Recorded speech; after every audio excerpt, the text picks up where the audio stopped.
Bonjour, heureux de vous retrouver pour cette nouvelle saison de la vie des diocèses, saison au cours de laquelle nous irons à la recherche des initiatives missionnaires aux quatre coins de la France. L'Église dans notre pays est bien plus vivante qu'on ne le croit. Cela ne résout pas les problèmes que de le dire, mais avec un évêque chaque semaine, nous chercherons à entrer dans le discernement pastoral de chacun des diocèses, comprendre les priorités pastorales évidemment et mieux percevoir les perspectives d'avenir. Nous sommes avec Monseigneur Bernard Housset. Bonjour. Bonjour. Merci beaucoup d'être là, évêque de La Rochelle-et-Sainte depuis presque 4 ans maintenant. En Charente-Maritime, vous avez la charge de 600 000 âmes, proche de Bordeaux. Le diocèse de La Rochelle-et-Sainte est néanmoins raccroché à la province ecclésiastique de Poitiers. Un mot sur vos ressources humaines. Vous êtes épaulé par 89 prêtres en activité. Oui, mais les 21 qui sont retraités comptent aussi pour moi. 20 diacres, et je viens d'en ordonner 2. C'était le 12 septembre. Oui. 2 hommes de 50 ans, père de famille, l'un de 5, l'autre de 6 enfants, bien insérés professionnellement. C'est une grande joie pour cela. 4 séminaristes, une quarantaine d'animateurs pastoraux et des centaines, pour ne pas dire des milliers d'acteurs de l'Église bénévoles. Alors on sait, c'est ce diocèse de La Rochelle-et-Sainte est bordé par l'Atlantique. Vous parliez de 4 séminaristes, Monseigneur, c'est que 2 séminaristes vous ont rejoint pour Oui, cette année, après être venus à Paris pour l'année de fondation spirituelle à la maison Saint-Augustin, ils ont décidé de rentrer en première année à Bordeaux. Puis il y en a un 3e qui est au séminaire du Prado à Lyon et un 4e qui est en GFU, groupe de formation universitaire, parce qu'il tient à continuer à finir ses études et il est d'ailleurs à Paris cette année. Alors j'imagine que c'est source d'espérance pour un évêque de voir que des séminaristes répondent à l'appel. Oui, bien entendu. Mais nous continuons de prier pour que d'autres répondent. Dans cette émission, Monseigneur, on va revenir sur l'une des belles initiatives missionnaires de votre diocèse, la réouverture de l'église Saint-Sauveur après des années de travaux. Cette église qui se trouve sur le port de La Rochelle. C'est désormais une porte grande ouverte pour les milliers de touristes qui se présentent sur le port. On y reviendra donc pour prier et trouver une oreille attentive. Mais je voudrais qu'on revienne d'abord sur un événement qui marque chaque année les diocèses et peut-être cette année d'une manière particulière puisque c'était le 100e anniversaire du pèlerinage de l'île Madame. Chaque année donc à la fin du mois d'août, tout dépend de l'horaire des marées. On y va à pied sec, à travers la passe aux bœufs, faire ce pèlerinage sur le lieu où sont morts, où ont été ensevelis 254 prêtres qui sont morts par fidélité à l'Église, au pape. C'était en pleine Révolution, 1794.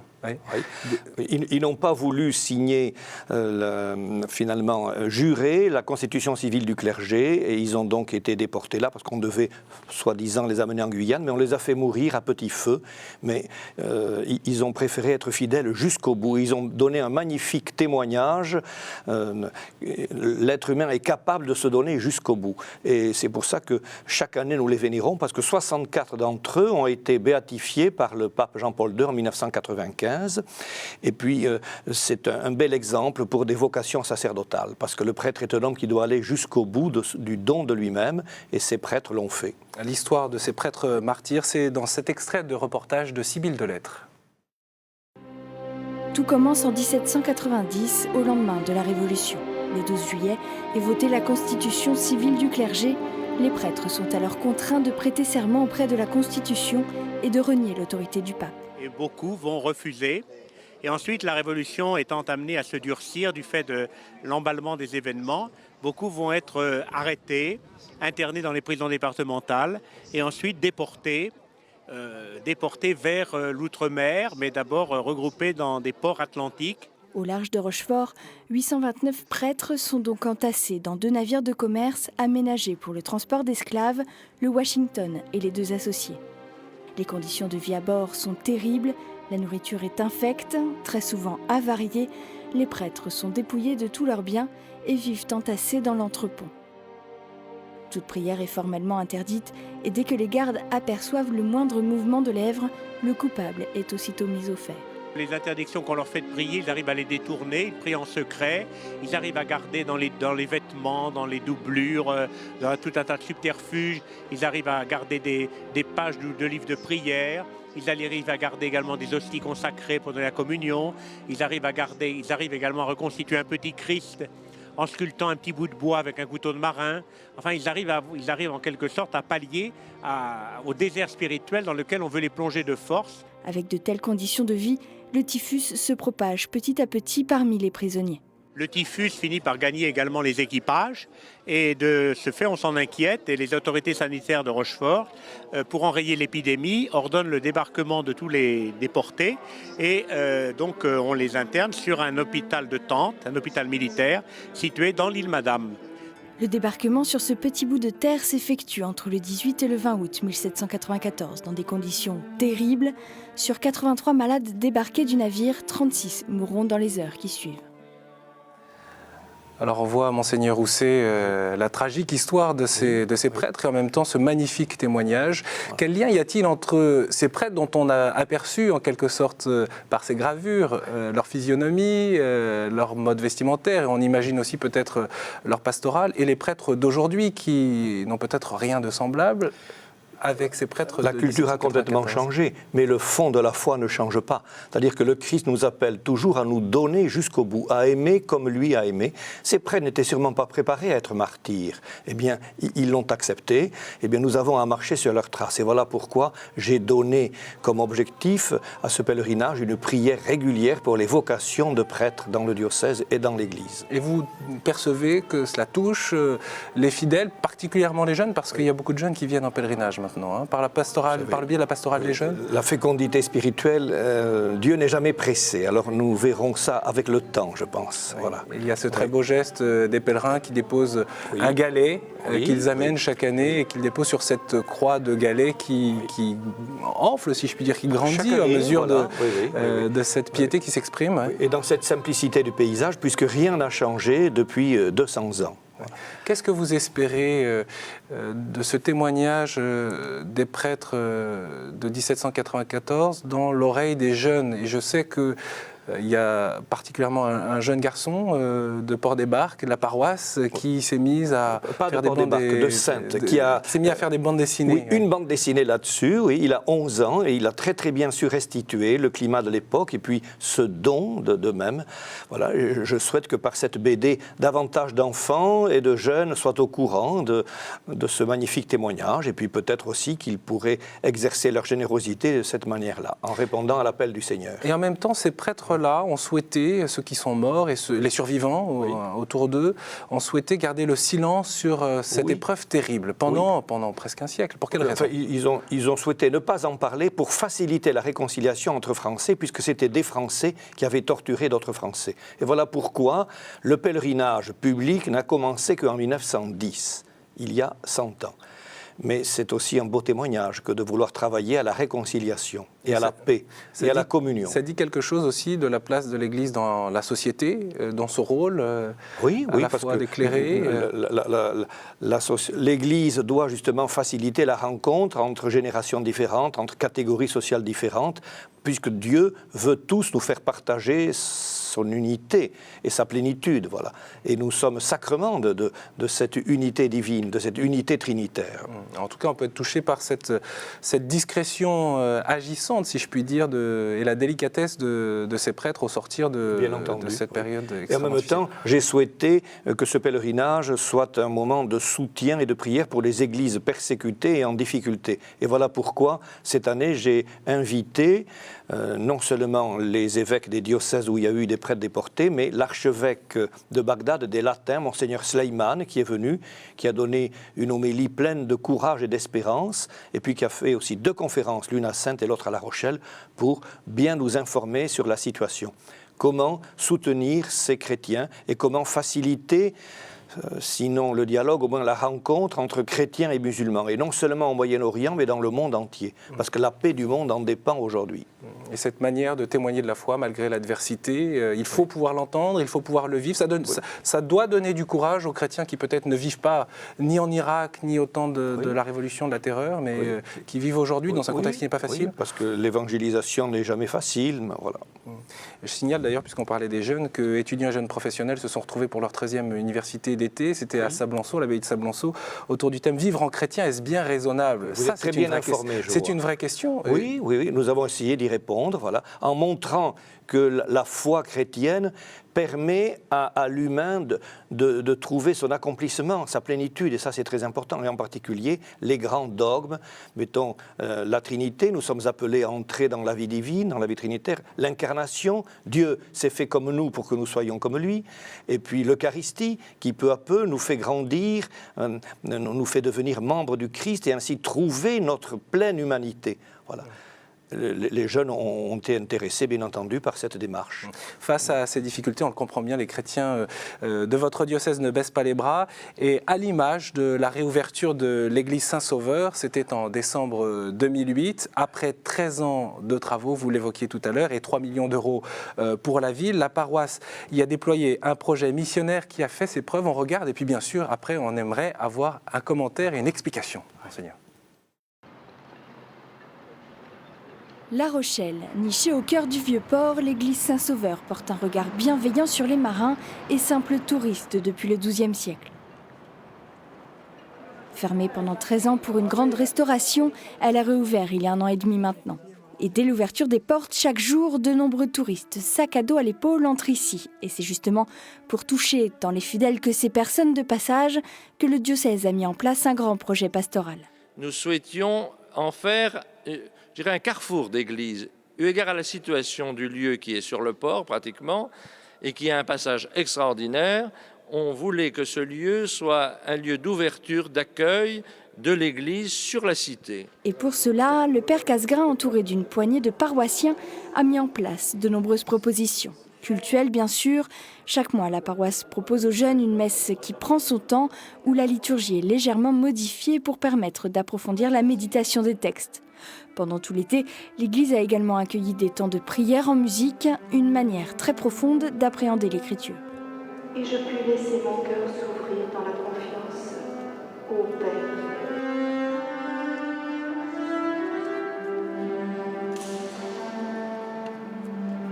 Donc tout ça porte à la prière, à une intériorisation et je vais même jusqu'à dire à l'adoration de Dieu au cœur de sa création humaine et de sa création, de la création en général. Et pour les simples visiteurs, l'église offre également une fenêtre ouverte sur la culture. Des concerts d'orgue et des expositions sont proposés régulièrement. L'exposition sur les crèches au moment de Noël dernier, décembre, janvier, 22 000 personnes. On n'a pas de complexe vis-à-vis des tours de La Rochelle. Enfin, une équipe de bénévoles se mobilise pour tenir un point accueil-écoute, un lieu d'échange et de partage ouvert à tous. Mais c'est surtout les peines qu'on reçoit. On a reçu des personnes, des femmes battues. On reçoit des personnes qui sont en demande de baptême, de recherche. On sert d'oreille, je dirais. Grâce à cette pastorale qui se développe d'année en année, l'église Saint-Sauveur devient donc un point central de la vie à La Rochelle. Voilà, c'est de profiter surtout de la situation de ce lieu, de fait, et du passage qui s'y fait, pour rencontrer d'autres personnes, pour nous permettre aussi de vivre en ce lieu avec des gens que nous invitons à y venir, mais qui n'y viennent pas directement. Touristes, rochelais ou fidèles, la paroisse essaie de s'adresser à tous. Un projet qui s'étoffe au fil des mois. Prochain défi, obtenir assez de fonds pour restaurer le grand orgue. Alors, Monseigneur Bernard Rousset, j'imagine que cela vous réjouit de voir cette dynamique. Ce qui guide cette manière de faire, c'est que Dieu agit aujourd'hui en tout être humain. Nous en sommes persuadés. Et il faut montrer de l'accueil, de la bienveillance à tous ceux qui rentrent, et en particulier écouter ceux qui ont besoin de parler, ceux qui ont besoin de se confier. Et c'est ainsi que, vous voyez, en 2 ans, nous sentons combien cette Église donne finalement une image positive. Voilà. Et les gens se sont accueillis et écoutés, et ça me paraît essentiel. Ce qui est stimulant, c'est de percevoir l'ouverture spirituelle de ces visiteurs, oui. On l'entendait à l'instant, qui ne sont pas d'abord des fidèles, qui ne sont pas d'abord des pèlerins, qui sont des visiteurs, des curieux, si je puis dire. On ne fait aucune différence entre les gens, on ne leur demande pas leur carte d'identité baptismale. Voilà. Mais ce qui est important... Il n'existe pas. C'était de l'humour. Hein. Et ce qui est important, c'est que ils puissent avoir la réponse à leurs questions au moment où ils les posent, mais aussi qu'ils puissent, s'ils en ont envie, prendre le temps de parler, d'être écoutés. Quelles sont pour vous, Monseigneur Housset, les grandes questions que se posent les simples visiteurs, les simples passants, et que peut-être on ne prend pas suffisamment en compte, à la fois dans les paroisses, mais d'une manière générale dans la société?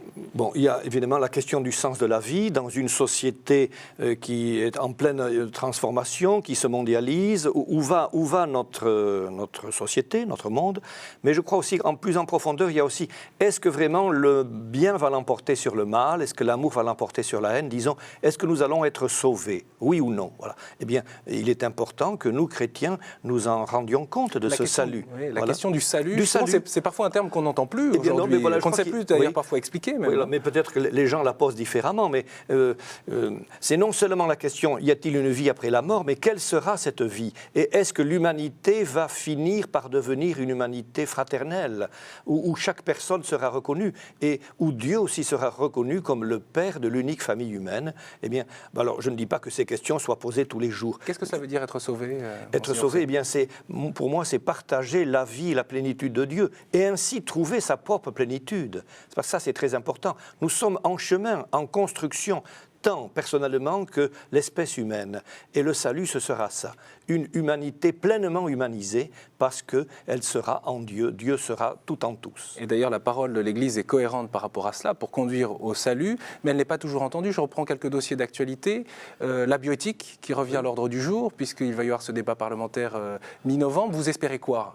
Il y a eu un gros travail des évêques de France sur cette question-là. Oui, l'Église s'est fait entendre, a donné sa voix. Nous avons participé à différents débats. Moi-même, à La Rochelle, par exemple, j'ai été associé à un débat fort intéressant avec des spécialistes. Bon, j'ai donné mes convictions, mais j'ai montré aussi que l'Église était ouverte aux nouvelles questions, et ce n'est pas en répétant les réponses du XVIIIe siècle qu'on va trouver les réponses pour le XXIe.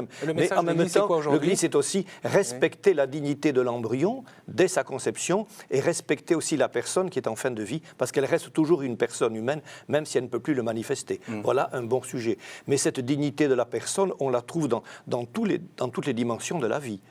Et paradoxalement, sur la question des Roms, par exemple, on a pu voir que les médias se sont sentis très intéressés par le propos du pape et des évêques de France, qui n'ont pas dit autre chose que ce qu'ils disent quotidiennement. Vous-même, d'ailleurs, vous avez rendu visite. J'ai été interviewé. Non, je n'ai pas rendu visite, mais je connais bien les gens du voyage, par contre. Et j'ai été heureux aussi, à 2 reprises, d'en instituer missionnaires de l'Évangile pour qu'ils soient vraiment responsables de l'annonce de l'Évangile chez eux. Les Roms, bon, j'ai posé des questions, et je vois que les réponses, bien, nous les cherchons ensemble. Comment accueillir ces gens et comment leur permettre d'avoir un accueil humain? Vous êtes président du Conseil national pour la solidarité au nom des évêques de France. Donc pour coordonner l'action de solidarité des chrétiens en France, à ce sujet, vous êtes très sensible sur ces questions-là. Par rapport au salut, oui. Oui, non, j'essaie de l'être, mais vous savez, il y a du chemin à faire encore. Mais heureusement, c'est un travail d'équipe. C'est ça qui est passionnant. Voilà. Par rapport à ce salut et la manière dont les chrétiens doivent annoncer le salut, vous avez tenu à déployer une nouvelle démarche dans votre diocèse, et je souhaiterais qu'on en parle. Baptisé semeur d'évangile, c'est le titre de la démarche, mais que se cache-t-il derrière ce titre-là? Eh bien, le baptême nous donne une mission, d'abord de vivre l'Évangile le mieux possible. Eh bien, cette démarche voudrait que chaque catholique continue de se laisser évangéliser, parce que ce n'est jamais fini. Il n'y a pas d'un côté ceux qui sont évangélisés, puis de l'autre ceux qui ne le sont pas, mais nous sommes tous à évangéliser. Puis d'autre part, nous voudrions aussi que davantage de catholiques se sentent responsables d'annoncer l'Évangile, la proposition de la foi. Alors, cela peut se faire soit dans la catéchèse, soit par rapport à Noël. Nous voudrions évangéliser le sens de Noël, réévangéliser le sens de Noël. Pourquoi Noël en particulier et pas Pâques, par exemple? Eh bien, parce que Noël est une grande fête familiale, une grande fête commerciale, et il nous a semblé que nous pouvions commencer par Noël. Nous verrons dans quelques années. C'est le départ, c'est l'incarnation, c'est la nativité. Tout à fait, voilà, il vaut mieux commencer par ça. Nous voulons aussi profiter des sacrements de baptême et de mariage pour en faire un lieu de proposition de la foi, puisqu'il y a quand même beaucoup de couples qui viennent. Eh bien, Comment ça se passe d'ailleurs? dire. Comment vous le voyez? Parce que peut-être que ceux qui nous regardent se reconnaissent ayant franchi le pas de la porte d'un presbytère pour demander un baptême, un mariage. Du côté de l'Église, comment on perçoit les choses, comment on recueille la demande et qu'est-ce qui vous frappe? Il faut d'abord bien les accueillir. Je crois que c'est très important que les gens ne se sentent pas jugés, encore moins condamnés. Bon, ensuite, répondre à leurs questions, cheminer avec eux et pour certains qui font la demande, proposer vraiment une présentation de l'essentiel de la foi chrétienne, du cœur de la foi. Et pour certains, je vois, parce qu'il y a des initiatives dans les paroisses, c'est vraiment une découverte. Voilà, ça c'est très important. Et puis nous voudrions aussi, parce que c'est essentiel, servir la société au nom du Christ. Alors il nous semble qu'il y a aujourd'hui une réalité où beaucoup de gens se retrouvent, qu'ils soient ou non catholiques, c'est l'éducation. Parce que c'est une idée reçue de dire que les parents et les grands-parents ne savent plus éduquer. Au contraire, il y a beaucoup de gens... C'est juste, oui. C'est une fausse idée. Beaucoup de parents se préoccupent beaucoup de l'éducation des enfants. Nous voudrions arriver à proposer par petites équipes des lieux de partage là-dessus, sur les questions, puis les questions nouvelles, comment éduquer par rapport à Internet, comment éduquer la vie affective, comment éduquer la vie relationnelle, le vivre ensemble, voilà.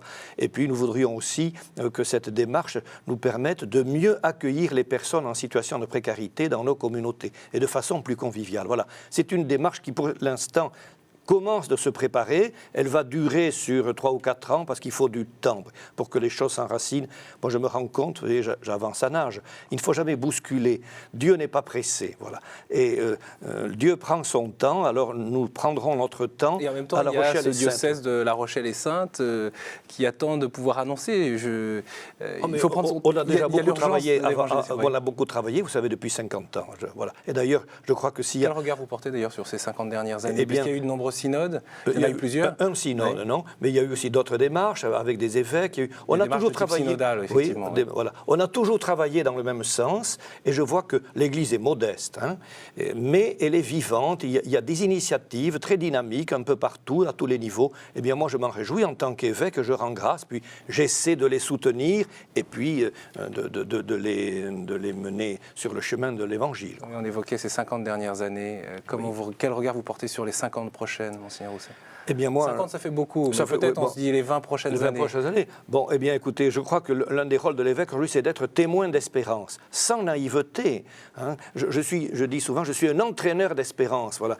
Dieu agit aujourd'hui, Dieu continue d'agir. Et ça me paraît essentiel. Et il y a beaucoup de catholiques qui partagent cette conviction, et ensemble, nous essayons de la réaliser. À travers cette grande démarche dont vous venez de nous parler, on aura bien reconnu les 3 missions de l'Église, célébrer, annoncer, célébrer, servir. Voilà, tout à fait. Ces 3 temps forts. Je voudrais, au terme de cette émission, puisque le temps passe vite en votre compagnie, Monseigneur Rousset, arriver au temps des questions, quelques questions rituelles que nous essayons d'installer dans cette émission. Ça peut rebondir sur cette nécessité de servir pour l'Église. Quelle est pour vous une belle initiative à encourager?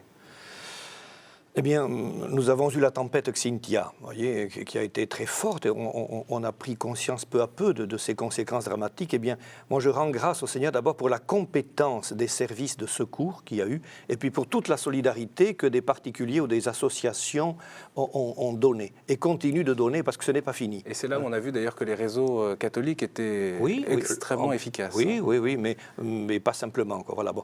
Ce qui montre bien qu'il y a toujours chez les gens comme ce sens de la générosité, ce sens de la solidarité. C'est ça que je voudrais dire comme initiative à soutenir. Quel est le lieu où vous aimez vous ressourcer dans votre diocèse, Monseigneur? Moi, j'aime beaucoup l'abbaye de Sablonceau, qui a été réouverte il y a une vingtaine d'années, qui est animée par la communauté du Chemin Neuf. Alors, ce ne sont pas des contemplatifs, mais ils sont très insérés dans la société. Ils ont aussi le charisme de l'unité et de l'œcuménisme. Ils sont très accueillants dans de très beaux locaux. Ça compte. Alors, de temps en temps aussi, nous allons dans des abbayes des autres diocèses, puisque nous n'avons qu'une seule communauté de clarisses et qui ne peuvent pas beaucoup accueillir. Monseigneur, je voudrais avoir un aperçu de l'agenda que vous pourrez d'ailleurs retrouver sur le site internet du diocèse de La Rochelle, www.catholique-larochelle.cef.fr. Des rendez-vous qui vous tiennent à cœur et qui sont des rendez-vous pour l'année. Rendez-vous le 8 mars, c'est la journée journée de la fraternité sacerdotale dans votre diocèse, à la veille de l'entrée en carême, mardi gras. Non, oui, parce que nous nous sommes rendus compte que la journée où il y a la messe chrismale, avec le renouvellement des promesses des prêtres, est en train d'évoluer, puisqu'elle devient la journée de la communion diocésaine. Il y a tous les acteurs pastoraux. Et nous nous sommes dit, il faut une journée pour les prêtres, pour qu'ils puissent être entre eux dans un bon climat. Alors, nous sommes en train de mettre ça sur pied, le 8 mars. Et puis du 26 au 29 avril, un pélé pour les jeunes solidaires à Lourdes, un pèlerinage qui s'adresse aux 3e et aux lycéens du diocèse, donc 15-18 ans. Tout à fait, Monseigneur. oui. Il a lieu tous les 3 ans. Et il est très bien préparé, principalement par l'aumônerie, l'enseignement public, mais de plus en plus aussi par les établissements catholiques. Et nous pensons qu'il y aura à peu près 200 lycéens qui vivent là un temps fort, à la fois de silence, de prière, mais aussi de joie entre eux, puis de vie chrétienne contagieuse. Ose croire en toi, ose croire en l'autre, ose Dieu, c'est le thème de ces pèlerinages. Voilà. Donc du 26 au 29 avril 2011. Un dernier point, les exercices spirituels dans la vie, c'est une proposition de la spiritualité ignatienne. Tout cela, on le retrouve sur l'agenda, sur le site du diocèse, de votre diocèse, La Rochelle et Sainte. Un grand merci, Monseigneur Rousset, de votre visite dans nos studios. Oui, parce qu'il y a un service d'animation de la vie spirituelle, parce qu'il est important que les chrétiens soient de plus en plus unis au Christ pour que leur vie soit féconde. Et on peut vous retrouver, Monseigneur, sur le site internet de Catéo, www.catéotv.com. Bien sûr, on se retrouve à la semaine prochaine.